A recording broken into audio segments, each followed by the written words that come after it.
the Jam Yearbook. I'm Matt. And I'm Jim. We're here to take you on a journey through the years as we explore the music in our lifetime and the impact it's had on us and the world we've lived in. Welcome to version 1993, or as I like to call it, the year grunge officially took over my life. Get your flannels out, everybody. Oh, yeah. Before we start, we want to thank everybody for their continued support by listening and helping spread the word. But now it is time for the Reaper. Yes, it is. I will start us off this week with Mick Ronson. Mick wasn't a household name, but he was known if you were a David Bowie fan. He was the lead guitarist for the Spiders from Mars, the band that David Bowie played and toured with, and Mick contributed to that iconic album. He and Bowie were close. When David decided he was going to retire the Ziggy Stardust character, he only told two people, his manager and Mick. Everyone else found out when he announced it from the stage at the final concert at the end of that tour. Dick move, Bowie. Yeah. Mick went on to make some solo albums, but didn't achieve commercial success. Just the same, his name is synonymous with Ziggy played guitar to me. Conway Twitty was rushed to the hospital after collapsing on his tour bus. Though coincidence had it that one of his dear friends and longtime singing companion, Loretta Lynn, was at the hospital when he arrived. Her husband was having heart surgery. She spent her time running back and forth, checking on both and sitting with Conway's wife, Dee. It was sweet listening to her tell stories about getting to meet Conway for the first time. He was one of her absolute favorite singers and could not believe she would ever get the chance to meet him, let alone sing with him. And then when they did, they went on to record 10 albums together, multiple top 10 hits, including 7 number ones between the US and Canada. While I'm sure it was a difficult time, I'm sure if Conway knew she was there, he would have been happy as hell to see her one last time. Ladies and gentlemen, Mr. Conway Twitty. Oh, yeah. Hell yeah. Hello, darling. There was also Frank Zappa, sadly.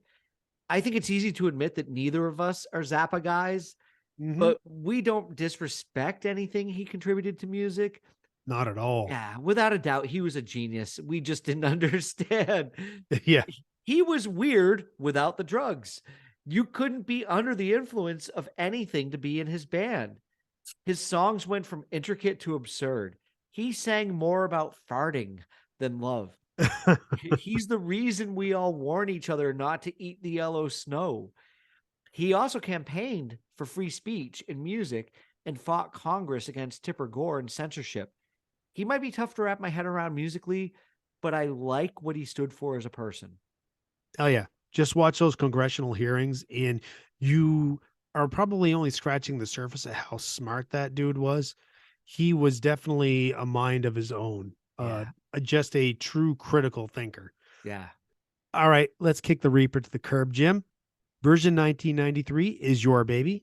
Explain yourself. Why 1993? Well, we need to come into some big years, and for me, 1993 was a big year. My personal life as a musician and the music around me and shaping who I was going to become as an adult. The grunge / alternative rock machine that I had been worshiping at the time, it wasn't showing any signs of going away at this point. And there were quite a few albums in 1993 that were just big to my personal identity at the time. So yeah, that's why I had to bring us here. But before I get deeper, what was 93 like for you?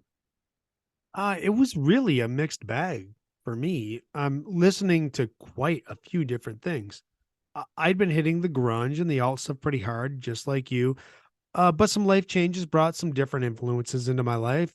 The early 90s were years of moving around a lot. And while it may not seem like it at the time, I was on a direct path for where my life is right now. And it does seem like in these early 90s years, you're turning more towards how I was viewing things as being like an album person versus like a singles oriented person. So I'm Yeah. very interested to see how this conversation evolves. But where were you in the beginning of 1993? I don't think I know when you moved to Bennington or what brought you there. The year before, really the summer before, we had come back into each other's lives and playing in a band together. But then you were gone You were out of Yeah. my life yet Yeah. again. Well, 1993 was a year divided by two stories for me. My parents split up in the springtime. I was living with them at the time, and it wasn't easy when that happened. So by March or April, I was in Bennington most of the time, and I moved there permanently in May. I had my first apartment with Rob, and that was a blast. I turned 21 that year. I started fooling around with a Tascam 4 track and recording original music for the first time. I learned how to bounce tracks and go back and add different Ooh, music. And yeah, yeah. yeah, it was great.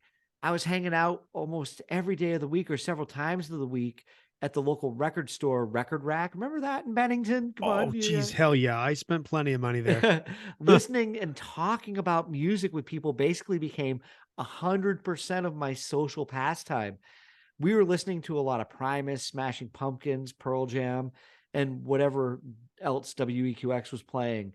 Neil Young's MTV Unplugged and Harvest Moon came along, and that was a big deal for me. I mean, I can pick up a guitar today and play Harvest Moon if you ask me to. Oh, I remember back in these days, you were all about the Neil Young. Oh yeah, yeah.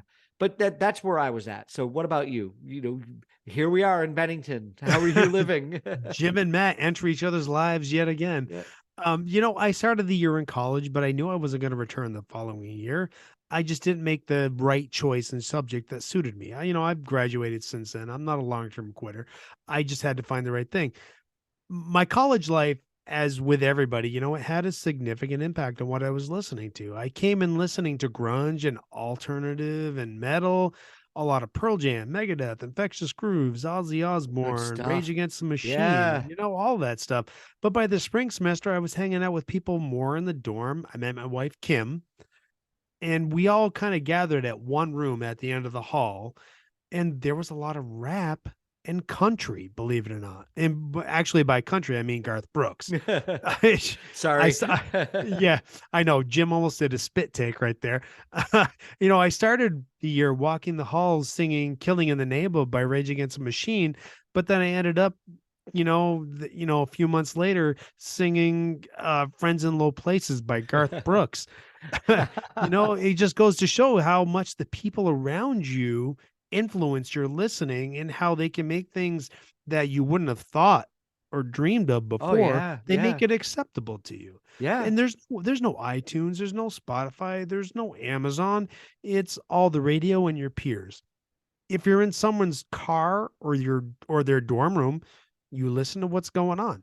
That's the etiquette, You don't touch the host radio unless they say you can. You just sit there and fucking listen. After a while, it becomes a free for all, when you get to know each other, and everyone eventually has their hands on the stereo, and that kind of sums up my exposure to Garth and rap. Well, your friends are your playlist.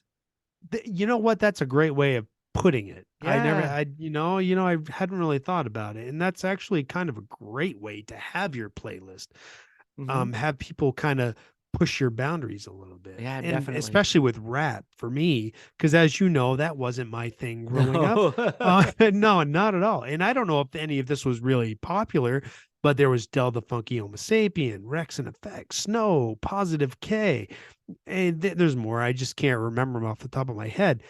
And it's amazing how shared experiences can make you appreciate something you never would have before.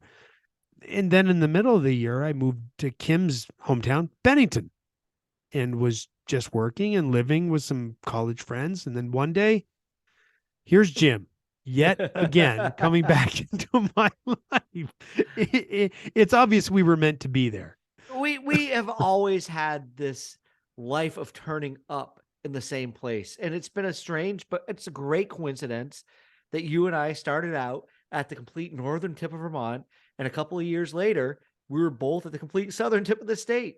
Oh, it's amazing. Me and Kim always joke, especially when we meet some people and they say, "Oh, where you guys from? Where'd you meet?" It's like, well, we each started out at each opposite ends of the state. We met in the middle, and magic, and here That's we how it are, happens. Yeah. 25 plus years later. Yeah, I think it helped seeing you, when I was in Bennington and, having an old friend, a familiar face. And then when I started playing original music, I talked about my Tascam 4 track. I sent tapes off to you. You came and you backed me up as the first bass player ever for original music for me. And a little while later, you gave me a call one day and you were like, I need a place to store my bass amp and my gear. I have no room for it where I'm Yep. staying. And I had a big, massive apartment in a room, and I tucked it away there. I think, Yeah, it was a piece of furniture. yeah, but that's how it was 410s.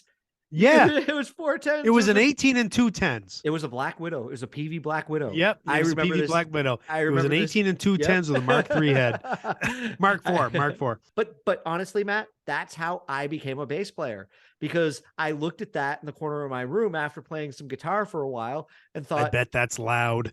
I'm going to try that out. So, and then to be quite honest, it was, a couple of years back now. You were posting podcasts on Facebook. I clicked on one night, and there was an ad in the podcast. There was like, hey, have you ever thought of having a podcast? And I was listening to this podcast over and over Why, again yes, so yes, I much. have. Why, yes, I think I'm going to start a podcast.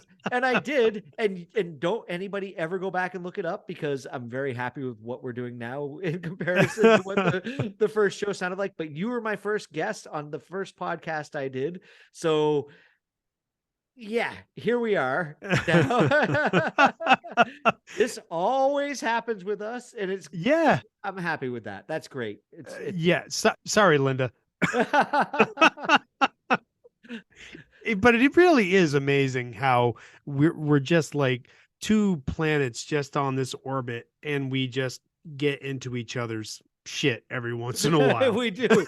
This might be the longest that we've ever really hung out in each other's, atmosphere. We really are the bump and the chocolate and the peanut butter. Yeah. Oh, you put your chocolate in my peanut Yeah. butter. Well, the nice thing is here we are doing the podcast, and this probably is more appealing, hopefully, to the ears of the listeners than Yeah. what we were doing in my first original music. We're a little less self-righteous. Yes. All right. So what else was going on? Well, I had moved in with three guys, two from college. One was a friend from one of the guys at college. Those two guys were from Maine. And one was from the Bennington area. Kim was returning to college the next year, and we would pretty much get home from work and drink, hang out, and have a ball listening to music. And this was also the year, I'm pretty sure you were already well into this, of scamming BMG for free CDs. It's like, how many pseudonyms can I come up for myself? But it was a slow start, but I got around to rebuilding my own taste in music. And there were a few good non-country radio stations down there, WEQX, Mix 106, which was more of a classic rock, but they would play more, current rock. And I seem to remember 102.3 or something, or maybe that was EQX. I can't really, it's all a little fuzzy. But between those, you had the indie alt and the classic and the new rock and the metal. It was all covered. MTV also had a strong presence, as they were still playing music videos in between Beavis and Butthead and Road Rules, The Real World. Yeah, the Real World. Oh, yeah. To this day, I'm gonna always be thankful for WEQX during my time around the Bennington area. In 1993, Rolling Stone named it the #1 radio station in the country. They were also awarded the same honor in 1995 and 1996. I talk to people to this day who don't understand how good they have it. I was working in a kitchen a few years ago down in Dundee, and the Intune radio had come out, and I was able to tune into WQX while I was working. And it was cool. amazing to have that on in the kitchen while I was cooking and doing stuff. And the radio station, to be honest with you, was very similar to what it was like back in the day. But we've lived in areas where you don't have access to a radio station like that. And that's what was so great about being there. It was probably the last golden era of radio for me before the MP3 era kicked in. Oh, I would there was a little bit minor one up here in Burlington at the time, mid 90s. But yeah, EQX was amazing, and it took up most of my listening too. I didn't realize it had gotten that kind of national attention, and they deserved it. So Yeah. I'm really happy to hear that. there were a lot of really good alternative bands out in the early 90s. So there was enough space to go around and not too many got overplayed like Collective Soul. Yeah. Oh, there we Dun, go. dun, That's what dun, I dun, was dun, hoping dun, for. dun, dun, dun. Yeah. Yeah. I think this is where I got lucky. Most of the time, my friends were over at my place. Rob and I, we had our own place, and everybody else still lived at home with their parents. We rented a huge stereo system from Rent-A-Center, and we put a jar on the living room table for everyone to donate and help us pay for the weekly payment. It's Oh, hilarious. I thought that was for weed. No. No, they better bring that too if they're gonna come hang out and sit in our living room and listen to music. But we had enough people coming around just hanging out and listening to it, and there'd be decent money in there some weeks. But yeah, because it was our place, Rob and I would get dibs on what was on most of the time. And on 2 occasions in 1993, I remember, the friends sitting around the stereo and WQX launching Versus by Pearl Jam or also Siamese Dream by the Smashing Pumpkins. And we were right there listening to it at midnight. It was a cool experience. I miss those days of the anticipation and the final moments of an album drop. And when you're listening to it on the radio, you know you're sharing it with people. It's not like an Yeah. album coming on to Spotify at midnight like it does now. Well, you know you're sharing it with people, but it just because you have a DJ there, you have that some kind of human interaction, at least vocally and not just people typing on a screen somewhere. Yeah, yeah, It did have a different feel to it. yeah.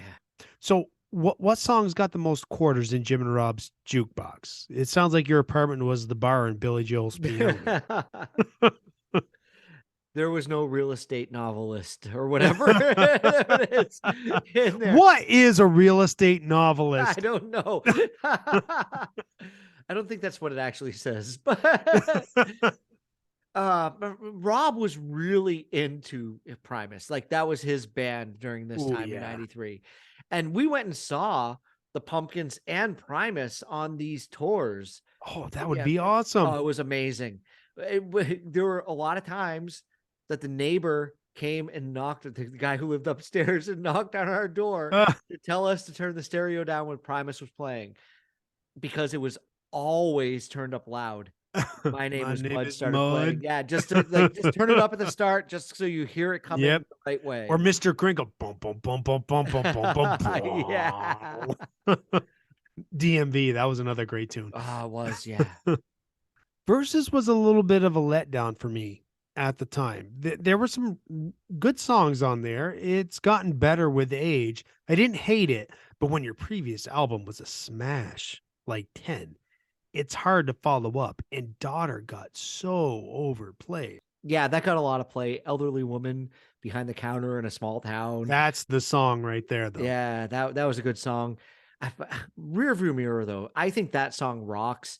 It's Yeah. still a good song, and I think the first album, like you said, it just overshadowed everything that they did afterwards. They still people today show up at their shows. It's great that they're still able to be on stage with most of their original lineup. They've swapped out drummers more or less over the years, but Hmm. that's it. But people want to hear stuff off 10. I can't imagine starting your band's discography with an album so huge and incredible as 10. Well, when an album changes music, what Oh, else is yeah. gonna happen? And that's what Yeah. it did. Oh, yeah. And that's what it did. It had a hand in changing the direction of popular music. Yeah, but there was a lot of other stuff out there that we were listening to, not just Pearl Jam. Nirvana had In Utero. I mean, come on, All Apologies was a Mm, classic, yeah. Nirvana Classic. song, and Rape Me, that was a weird song, but it was good, They what got leeway with that, though, yeah. because it was Nirvana. Yeah. And then their MTV Unplugged show also came out in Oh, '93. that was incredible. Yeah. Urge Overkill, Jamiroquai, Lenny Kravitz. Hey, so did I leave my Lenny Kravitz CD at your apartment? Yeah. I know I had one. Yeah, I think you might have. I think it just probably showed up in somebody's collection if Yeah. that happened. Yeah. Well, thank you because I didn't need it in mine. There was Big Head Todd and the Monsters, Tool, James, Liz Phair, The Breeders, Counting Crows, Cracker. Oh, Depeche Mode. That was a great album from them as Yeah. well. Yeah, pretty much everything WEQX was playing. Yeah. And do you remember when MTV would do blocks of Alternative Nation? Oh yeah, yeah, Yeah, yeah, even yeah. during the daytime. I think I just listed most of the bands they featured. I spent a lot of time hanging out watching that. Oh yeah. I could not get into James though. I tried several times. It was one of those albums that I kept hearing so many good things about that I felt like, well, yeah, I just had to love it. But people just set expectations too high for me. And so by the time I actually listened to it, I just couldn't connect to it, which is too bad because I hear a lot of good things, but sometimes when your expectations are just set too high, you can't recover from them. And as I said before, Depeche Mode, they're just one of those bands that I was really into at the time, but I kind of used to lump in with The Cure. So I didn't really give them too much space in my listening, but this album was excellent. It completely turned around my opinion on them. And really, without Depeche Mode, I don't think you have Nine Inch Nails. Yeah, that's true. Yeah. And Cracker, I had a lot of trouble with. I don't think I ever gave them a shot because I didn't really like Camper Van Beethoven. I never championed Cracker as a great band, but Get Off This, Eurotrash Girl, and Low, those were cool songs. Seriously, Low is one of those songs that you could add to a cover band set list, and it was easy to learn, and all the drunks would sing along. I'll be with you, hey, hey, hey, I like being Hey, stoned. get It off just, this. yeah, Get on. Yeah. Oh, yeah. I yeah. can see all that. And I could not escape Counting Crows in 1993. That thing followed me around like a plague.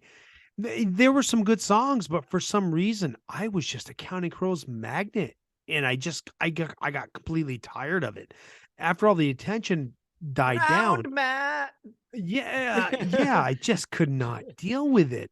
I after it died down, I picked it up and I enjoyed it because I wasn't hearing it everywhere I went. Round Radio, Matt. bars, friends playing it, bands covering it. It was just too much for me to take. Yeah, I know what you mean. And don't sing it anymore. You'll be happy to know they do not perform Mr. Jones in concert at all anymore. Oh, good. I feel like there's a story behind that. Well, they just decided at one point that they felt that people were coming to see them just to hear Mr. Jones and nothing else. Oh, And geez, just fucking put on the CD then. yeah, and that's how they felt. And they do play a lot of their hit songs, a lot of their popular stuff. They got a lot of albums out. I'd read an article with them and they talked about how you kind of get to a point with a song that you feel like it has to be the end of it. They felt that there were other songs that they could go out and play that people wouldn't really give a shit if they missed Mr. Jones. And I went and saw them in, I think it was maybe 2012, 2013, and they didn't play Mr. Jones, and that was cool. I saw them play all kinds of other cool Counting Crows tunes. Yeah, you probably And heard round here. oh, I did hear around here. Yeah. But I didn't miss that. I didn't miss Mr. Jones. So Nope. but I'm fine with that. So we'll talk down the road about how I really connected to their next album. But I only put on that list of bands I ran through because, like you, it was everywhere I went to. It was, Unshakable. yeah, it was impossible to escape. And well, it's not a bad album, like you say, by any means. Oh no, no, just Yeah. fatigue. Yeah, this album got worn out on me. And to be honest, it got worn out on me, and I never even owned a copy of I it. don't know if you ever really needed to because No. it literally was everywhere. Yeah. And some of these albums in 1993, my recollection is a little fuzzy. I seem to remember Counting Crows and Cracker more from 1994 and Sheryl Crow, Tuesday Night Music Club. I seem to remember them more in my Burlington era of my life. Maybe they're slow burns or they hit different areas at different time, but maybe they didn't gain traction until the next year or hung around. The Cranberries too. They were out earlier in the year and wasn't the kind of music I was listening to. I don't really remember hearing them on EQX. I probably heard this after No Need to Argue came out in 94. Same with Pablo Honey from Radiohead. I don't my chronology is a little bit mixed up in my head. It's been knocked around. Do you know that the lyrics of Sheryl Crow's "All I Want to Do Is Have Some Fun" were written by a poet from Bennington, Vermont? Yes, I do know that. That Yeah. is if you're from Vermont, that's an Yeah, overused yeah, yeah. fact. Everybody has talk about that. That's But fine. yeah, it's one thing to be proud about. Yes. It's kind of funny. The story goes that Sheryl Crow had the music, everything was laid down, and she had the chorus. All I want to do is have some fun. Well, she was in the studio and she was sitting on the toilet and she picked up a book of poems. And here was a poem from this dude from Bennington. And she started reading through it and thought, these are perfect. I can do that. And she came out and she put them down to the song. And there was a night that I was there having dinner in Bennington, and I was sitting across from the guy who won the Grammy for being a No shit. songwriter on that song Oh, at really? Rattlesnake Cafe. You Oh know my that god, place, that's awesome. Yeah, yeah. I remember that place. That kind of explains her kind of like spoken word delivery during the verses of Yeah, that it song came too. straight out of poetry. Oh Yeah. yeah. Yep. And that Cranberries album, I checked that out this week. You just talked about that. It's beautiful. Oh It yeah. really is. It's an adult album. The string arrangements on Linger, they're so pretty. I like the Cranberries, but they're another example of probably a little bit of oversaturation. Mhm. I'm glad I Yeah. waited 30 years to intentionally listen to Linger again. It was the perfect crossover between MTV and VH1, so it was on both channels all the time. Oh yeah. Yeah, and I had no real appreciation for it then, but it's really good. I'm glad I revisited it. And Matt, here we are. We've gone this far into the show, and you know me from the 80s and early 90s. Mr. Jim Pop Bowen. Yeah, as someone who grew up loving pop, this is clearly the year that I pretty much stayed clear of like bands like Ace of Base. Nope. Janet Jackson, that album was consistent for her, but it didn't interest me. Well, the cover of that album was You interesting. goddamn right. Oh Yeah. yeah. Hell yeah. Yeah. And then there was Meatloaf. Come on, Meatloaf. Somehow he went from classic rock to being this giant pop star with these epic rock opera videos. Look, even if you don't like Meatloaf, you've probably had a conversation of what he wouldn't do for love. But I won't do that. I think every stand-up comedian has a bit on that. And it's amazing how he didn't change what he was doing, but he went from like the rock category to the pop category. Someday And I'll do my Meatloaf impersonation for you. I've got a real one that's out you got with. a real one. Oh, it's not like trying to sound like him. It's like Meatloaf scat. Meatloaf scat. Like, Oh, yeah. really? Oh, yeah. Because that's what Oh. Meatloaf does. Everybody Oh my god, you are so right. Yeah, just because I don't really particularly care for it doesn't mean the guy's not talented. He is talented. Oh, absolutely. Completely, totally. Meatloaf's sound didn't change, only the time period. I always associated Meatloaf with pop leaning towards show tunes. And I would not listen to this song for love. That will be my entry into the There you go. comedic That's what you won't do for entry. love. Yeah, exactly. I won't listen to this song. Ace of Base, though, I knew because of college. All the girls there, they wanted to hear it, so they got interplayed with all the Garth Brooks and the Rump Shaker. That's great. Look, when it comes back to Meatloaf, he was musical theater, and that's what it is. I Yeah. made an attempt to listen to I Would Do Anything for Love this week when I was out for a walk. If you listen to the intro, It goes on for 3 minutes Oh, before fuck he even that. starts singing, and it sounds like it belongs on Broadway. Over here in the UK, Meatloaf stage musicals are huge. So, it just He, that's what it he's is. got stage musicals. Yeah, they're musicals, they're like Bat Out of Hell stage musical. I don't know what the storyline is behind it, you know? Yeah. But It's just big. That's all we know. We hear about it. yeah, that's what it is. Okay. We've hit on some really nicey nice things. We've kept things pretty positive. Let's take a turn on some of the things we didn't like so much. Okay. And and specifically we're gonna talk about arrow shit. Left Turn, Clyde. Left turn Clyde, arrow shit, or as most people know them, Aerosmith. Yeah. Now, here's the thing. I don't hate Aerosmith, and neither of us do. I know that. No. Yeah, I loved some of their classic 70s tunes. I wasn't really into Permanent Vacation, but I loved Pump. I love that album. And I think Living on the Edge sounds like it could have come from Pump, a little bit, from the sessions. It has that Mhm. kind of feel and sound from the album. But the rest of the album, at what's considered its best, to me, is drivel. The ballad's amazing and crazy. Both sound like the same song in my head. I don't know Fucking which preach. yeah, I don't know what I'm listening to when it comes on. I'm like, "This is amazing. Is this crazy? Yeah. Am I crazy? No, I'm amazing." No, you're saying it. It's Yeah, arrow yeah. shit. When I say the titles of those songs, it just messes me up. I'm gonna have to go listen to them and then be sorry I No, did. don't. Yeah. And don't forget crying. I think crying and Oh, crazy are probably the same song. They just yeah. tried to blues one up. Uh Permanent They vacation. changed key. That's Yeah, what it yeah, exactly. Probably. Let's go up 2 frets. We'll call it a different song. Yeah. This is probably where we'll diverge a little bit. Permanent Vacation is a great album. I like Pump.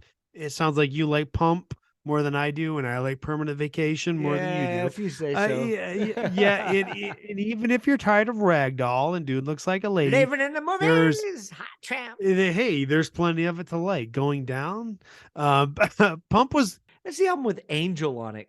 Come on. yeah, Okay, I'll just move good along. song, Whatever. good song, good song, good song, good song. I'ma make Hold, it hold on, I too. end.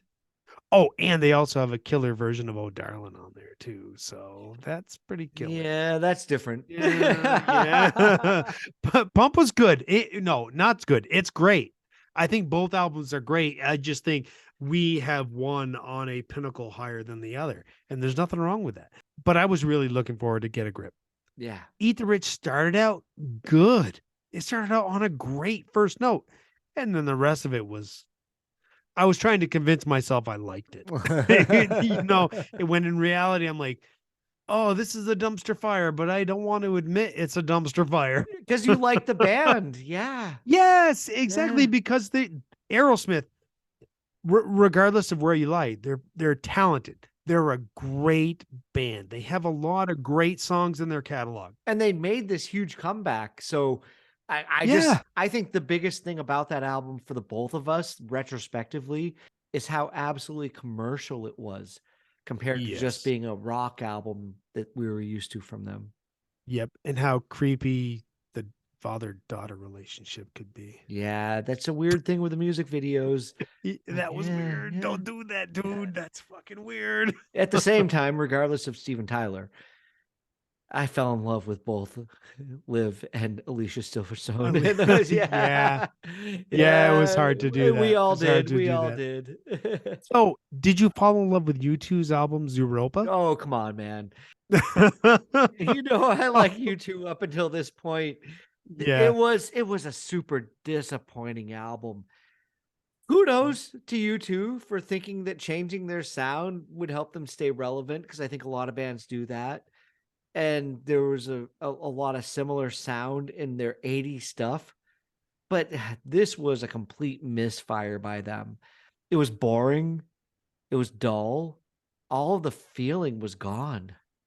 Yeah, perfectly summed up. It takes a lot of words to replace piece of shit. Yeah, which is the road I would have gone down. Yeah. And especially from Edge, who is one of the most creative and innovative guitarists out there.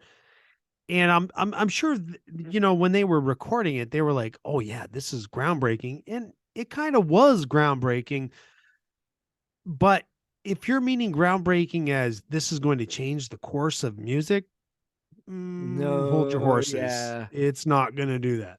Every U2 album up until this point, even Actung Baby was full of feelings. This album Yeah, it just was yeah, definitely. it feels like morning cottonmouth.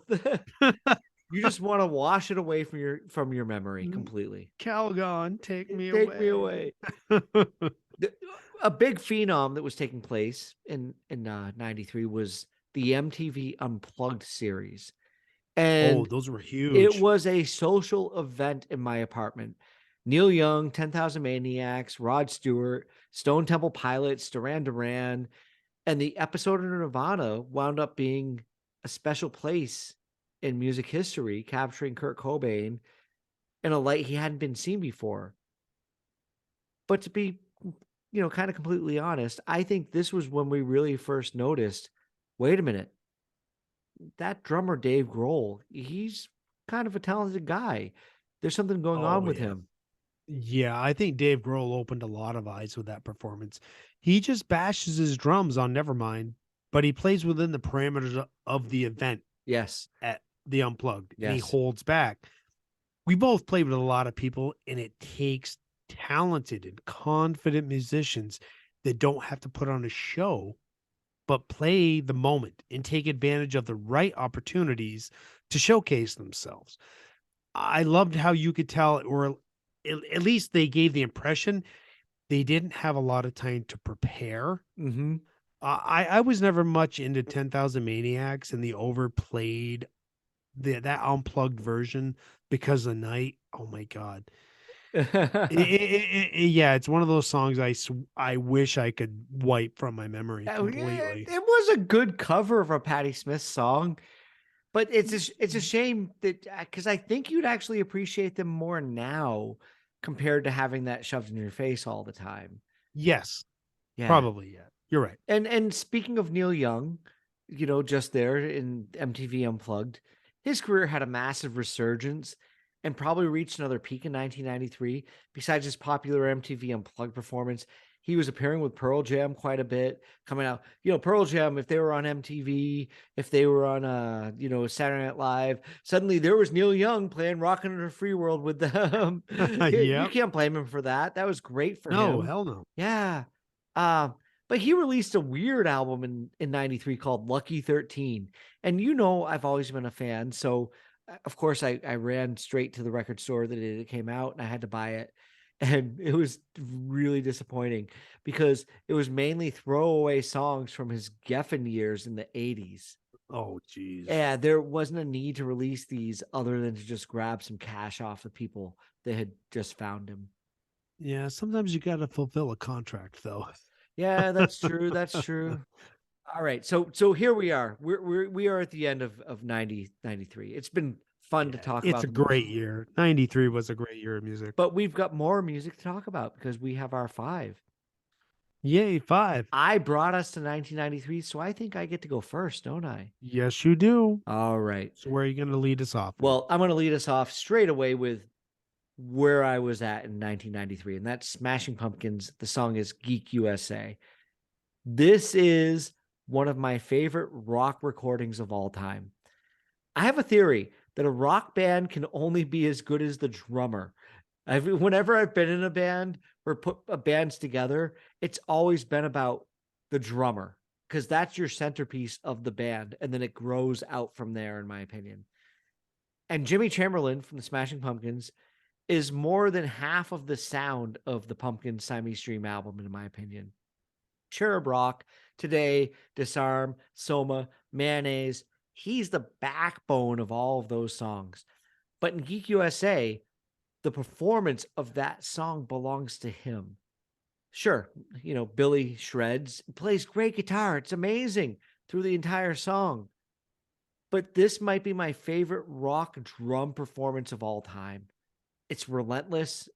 it lets up into a perfect pocket in the quiet part, and then it just unleashes again. 90s bands made their mark because of great musicianship.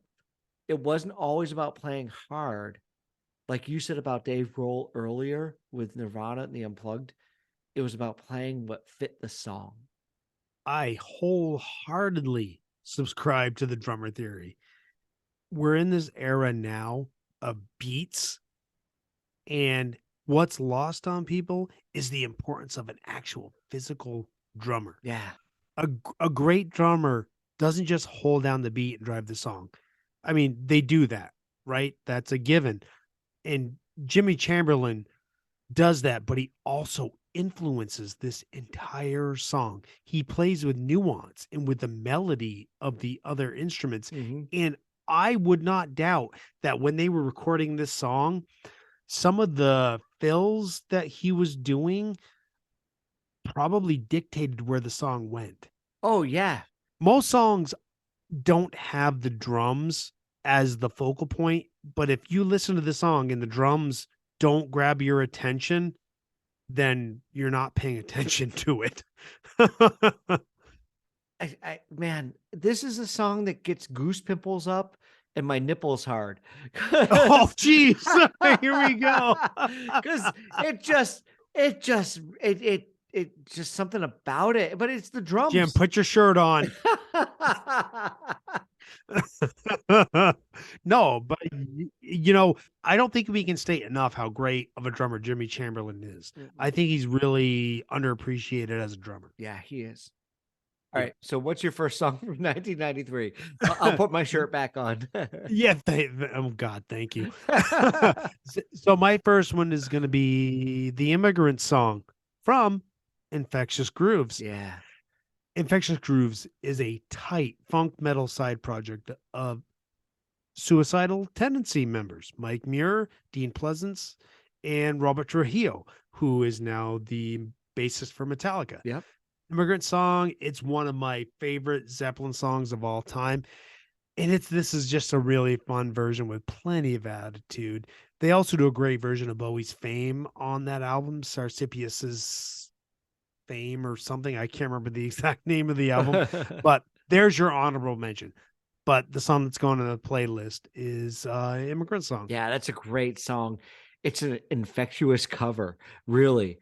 And I've always loved it. And it's a great way to get a cool band and a Zeppelin cover together on the playlist. So good stuff. And sometimes a cover is a good gateway for people to expose people to a new band. Well, let me go on to my next song then.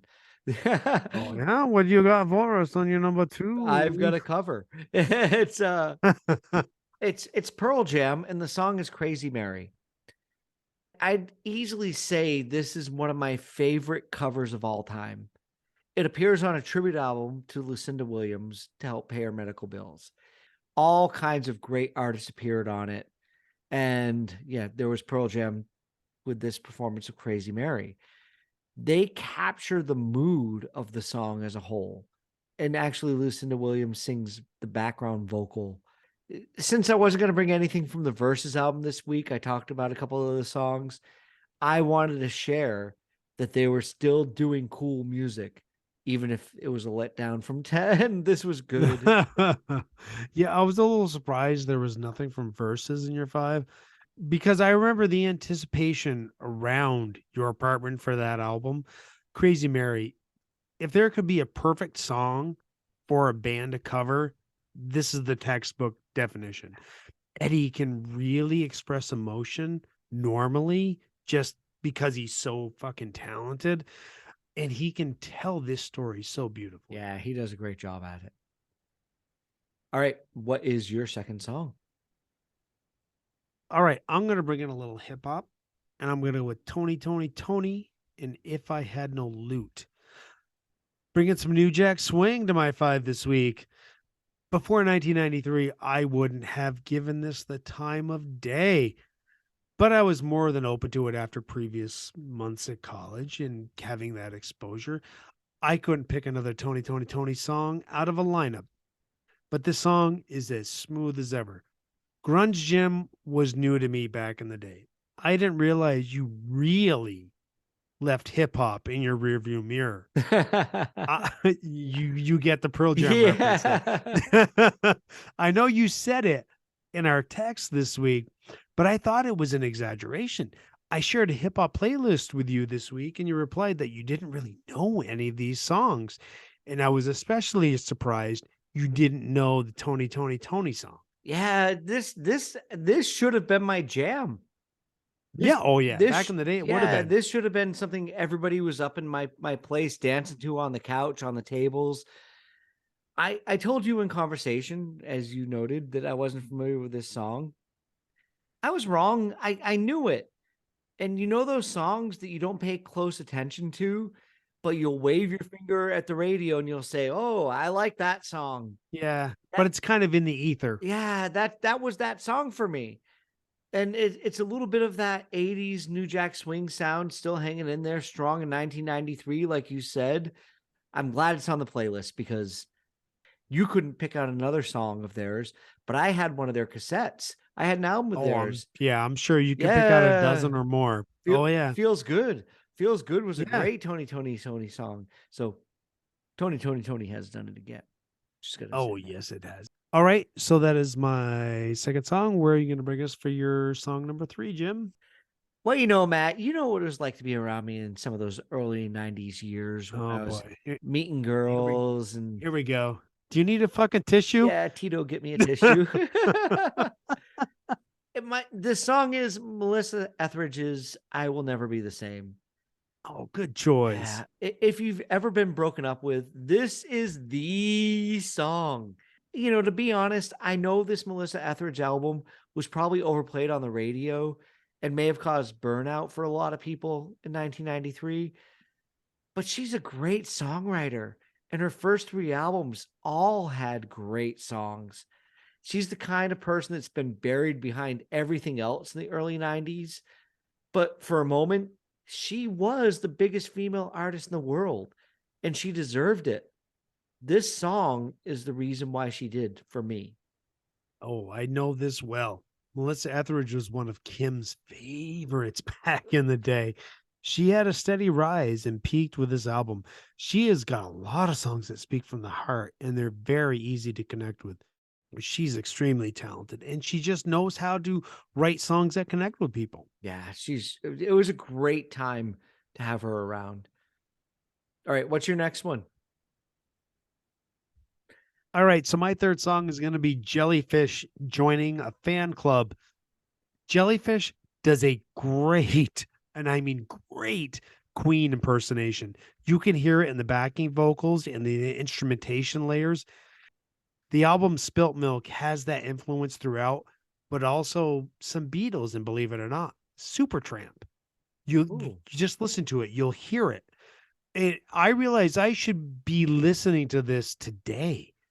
A lot of what I heard this week, I was like, oh yeah, that's a 90s band. I was happy I didn't get that feeling with Jellyfish. This was a really, I won't quite say a breath of fresh air, but it didn't feel dated. Yeah, these guys could put out their music in any era. The song is all over the place, kind Oh of, yeah, it is. but there's a lot of creativity in the changes. And I think the Queen comparison's fair. Strangely, at the time, this wasn't on my radar at all. I think it's a shame that I wasn't listening to it more because I think I would have liked it in 1993. I think it would have had a big influence on, the Cinderblock Baby guys and the music we were making. It still sounds really good today. So you're right. Yep, It doesn't belong in an really great era. band. All right, so what is your fourth song? Well, my fourth song is The Flaming Lips. I haven't brought them up yet. And the song is Be My Head. I listened to this album from beginning to end almost as much as anything in 1993. Is that because you were too stoned to change the music? Yeah, I know probably. you too well. But just listen to the song. I really love the happiness of their sound and the sloppy rock thing they had going on. I had to bring a song from this album to the show. When I saw them tour this at Lollapalooza, Wayne Cohn came out and threw a dozen roses into the audience. I caught one of them, and managed to keep it somehow through the rest of Lollapalooza that day. And it hung on my wall in Bennington and dried out for years. I could see she don't use jelly getting skipped about a quarter of the way through. So that's good on you for not putting that on the playlist. It's good to give another one of their songs the spotlight. Of all the bands we've talked about today, the Flaming Lips were the last one I thought would have a career that they do now. And here they are, still putting out Oh yeah, albums. Yeah. still putting out albums kicking ass. Yeah. All right. What is your number 4? All right, my fourth is going to be Björk and Human Behavior. Björk has one of the most unique voices. Human Behavior is quite the departure from the Sugar Yeah, it Cubes. is. I don't know how she came up with a vocal melody based on this instrumentation. It's a lot of percussion and what seems like random noises. It sounds like the timpanis are setting the bass line in the song too. It's just impressive when somebody can just take a bunch of what at the time seems like random noises and make this unique unity of a song. Yeah, Matt, you are my Bjork friend. uh, and that's okay. She can be a little bit hit or miss for me. Oh yeah, yep, I get it. I said earlier in the show that I like the Sugar Cubes. This one is a hit for me, though. I liked it. She's superb at turning chaos into a song, and she does it extremely well here. It is very chaotic. Oh, it is. Just go listen to the song, everyone, because It's chaotic, but it's mesmerizing at the same time. yeah, and you're right about the vocal melody. That line, what she maintains through it, stays in key with whatever the music Yeah, yeah. is. Yeah, it's pretty amazing. Yeah, it works. All right, so how are you going to round up your 5? All right, my 5. I'm going to finish with 311 and the song "Do You Right." This song is part rock, ska, reggae, and there's even a calypso groove thrown in as well. That's 311 right there. That is Yeah. that describes them. They are one of my favorite bands. With all the music that I've lived through and enjoyed in my life, people look at me like I have 3 heads when I tell them that I 311 is one of my favorite bands. What? What? I Are can you talk to you all serious? day, yeah, about the Beatles and Pink Floyd and the Stones and everything. And then I'm like, I love 311. Here we are, 30 years later, and the entire original band is still together, releasing albums and touring, doing well at it. That's a lot to be said. I've got nothing but respect for them. Hey, you picked a 311 song, I know. Oh, hey. This is a really great song. And having you just talk about them like that, at first I kind of like want to rip into them because I'm not a 311 fan, but everything you said is right. What they do, they embrace positivity and they Mhm. radiate it. We've been in minor bands on a local, stage, and how hard is it to keep a band together? Yeah. And right, and you just said they Uh-huh. still got the original lineup going. 30 years. Yeah, that's a lot of love right there. Can you name another band that has the same lineup 30 years later? You too. Good call. I Yeah. I'm waiting for another one. Yeah. you, who keep- who would you rather listen to? yeah, boy, that's a tough choice. But no, you're right. This is a good song, and I'm glad you're putting it on the list. Yeah. I'm glad to bring it. So that's my final song. 1993, strong for me. What do you got to end the show with, Matt? Well, I'm gonna end it with former Replacements frontman Paul Westerberg in First Glimmer. I should have put this song right after you brought the Melissa Etheridge song. Uh because, you got your breakup songs and then you have your beginning of that breakup song because you don't have a breakup without a beginning. And and you listen to the song, you can't help but have memories of those summer romances that you had growing up. and they just flow through your head when you listen to First Glimmer. It doesn't matter how long it lasted. We remember that first summer romance that we had. Oh yeah, we do. Yeah, I'm talking to the right guy here. Yeah. Do you need some time to, chat with me about summer romances? No, but do 'Cause you? I could make a podcast about that probably. If we're gonna do a music history podcast, we can't leave Paul Westerberg out. No. Seriously. With all the really popular music that's being brought to the show from 1993, Matt, this is a nice snag. I didn't expect it. His album, 14 Songs, I wouldn't really expect this to be on your radar because I think I was probably the replacements guy in the Yeah, early probably. alternative rock music, but thank Yep. you because it's great to have it there. Yeah, well, initially it was going to be Silver Naked Ladies, but then in revisiting the album, I'm like, oh shit, yeah, First Glimmer. Dang, that kind of Yeah. hits me in the feels. I probably should Yeah. put this Yeah. one on.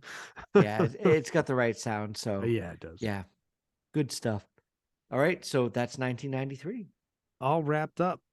That was pretty nice. The early 90s are a really great era for music. So, Matt, I'm going to put you in the driver's seat. You're going to take us home.